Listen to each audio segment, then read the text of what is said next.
The Phoenix Suns are in serious trouble right now, and for a team that is as invested in this season as they are, it is shocking how poorly they're playing against the Timberwolves right now. Now, I did a video before the series even started talking about the way these two teams match up against each other, most specifically the shot profile that the Timberwolves typically allow defensively, and where the Suns have a really good matchup in that way. The Timberwolves love to give up mid-range twos, and the Suns love taking mid-range twos, and they're good at it. But the more this series has gone on through 2 games, the more this looks like actually a nightmare matchup for Phoenix. Now, first and foremost, obviously the series is going back to Phoenix, and the Suns could easily win 2 games at home, come back to Minnesota, and it could be a tied series. But the biggest thing for me right now is certainly that the Suns stars just are not playing well. And this is a team that is built around their stars. They are built around these 3 guys, Bradley Beal, Kevin Durant, Devin Booker. Yes, they want good spacing off the ball. Yes, they want Nurkic to be able to guard and rebound. But if they're going to be successful in any individual game, and certainly in the playoffs against other really good teams, it's going to be because those guys are just better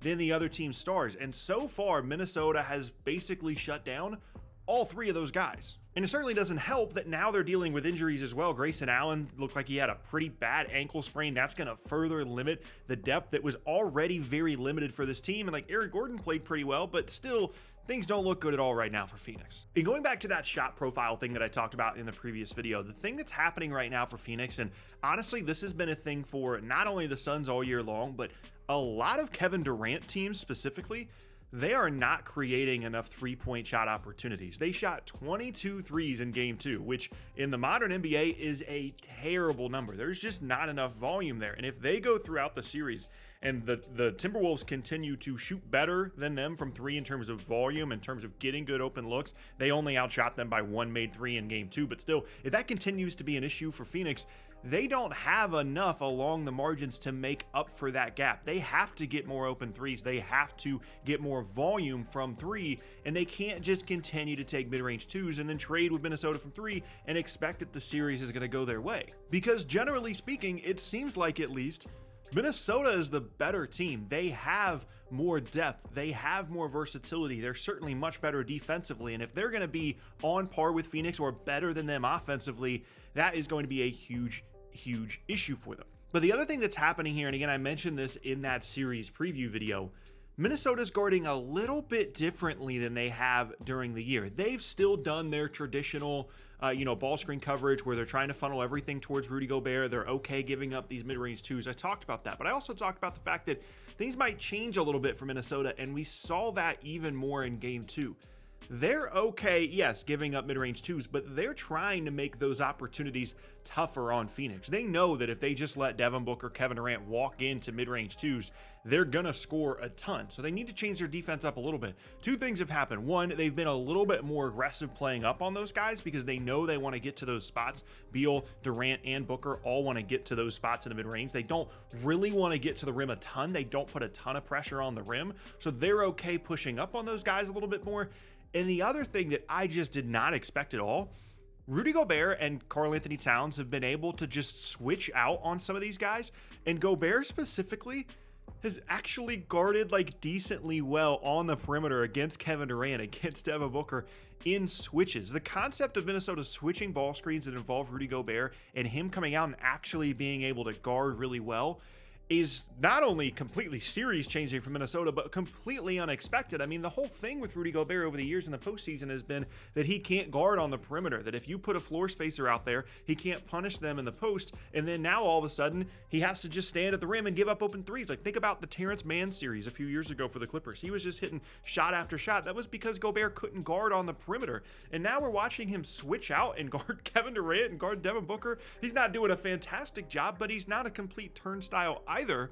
In any situation in which Rudy Gobert is able to switch out and force Devin Booker or force Kevin Durant into tough, long 2s, that is absolutely a win for Minnesota. And those 2 changes, playing up a little bit further, not just giving up mid-range 2s, but making them tough mid-range 2s, and then also the ability to switch the bigs onto these perimeter players has changed everything for Minnesota. They're really good defensively already. If they add that versatility as well, they're the best defensive team in the league by far. And the result of all of that, the result of a little bit more aggression defensively, the result of the switches is Phoenix is just not in a good rhythm at all offensively. They can't find anything working for them within the flow of anything, because they're hunting mismatches. They're looking for these isolation opportunities when Gobert switches. They're trying to get Kevin Durant attacking Karl Anthony Towns because that's the primary defender for him when these two teams have both their starting lineups out there. And they're just not successful at all in attacking those matchups. And if you're constantly mismatch hunting, you need to score well. You need to make sure you're creating good looks, and Phoenix just isn't, which is honestly completely shocking given the way these two teams matched up before the series. Now, that doesn't mean that the series is over and Phoenix isn't going to be able to come back. I would expect them to more aggressively look at getting open threes, maybe move the ball a little bit more, maybe get into some of these ball screen actions earlier in the possession so that they can get some of these switches and have more time to attack them. And their guys just need to be better. I mean, Devin Booker, Kevin Durant, Bradley Beal, these guys need to be better. They need to hit more shots, and they need to create for others. But this was always going to be the issue for Phoenix, was their lack of depth meant that they relied on their top two, their top three guys more than any other team in the entire league. And if they're not able to perform at least at their average level, the series is over. And what's especially scary if you're a Suns fan is that Minnesota hasn't even played particularly well offensively in these two games. Edwards had a really good game one, didn't score nearly as well in game two. And generally speaking, there's still room for improvement here for Minnesota. They can shoot the ball better, their stars can be more efficient, and their defense is just always going to be there. And more, it seems like everything that Minnesota has going for them is working out for them. Like, they're rebounding the ball extremely well. They have the size, they have the defense, they have more three-point shooting volume. They have some star power, although not the same as what the Suns have. Karl Anthony Towns didn't even really play that much in game two, and it just hasn't mattered. And if the Suns are going to be at a disadvantage in all of those other categories, defense, rebounding, size, and their stars aren't going to play well, then the series definitely is over. So we will see how things continue to change and adjust for Phoenix over the next couple of games. They've got to win game three and ideally game four at home as well. They have to figure out a way to get their stars loose a little bit more. They have to figure out a way to punish the way that Minnesota has chosen to defend them in the first two games.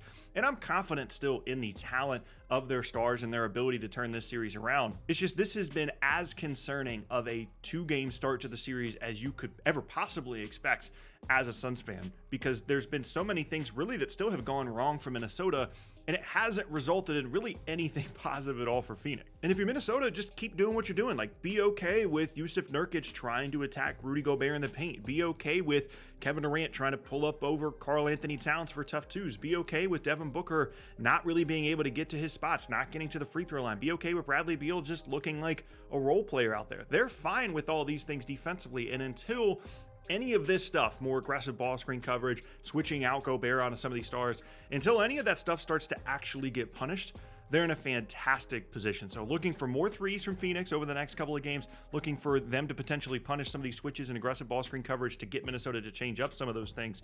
And then we're just looking for the stars to play better. Like, we're going to need some Kevin Durant 30, 35-point games. We're going to need some Devin Booker 30, 35-point games. We're going to need Bradley Beal to look like a star out there. And if not, this series is going to be over quickly.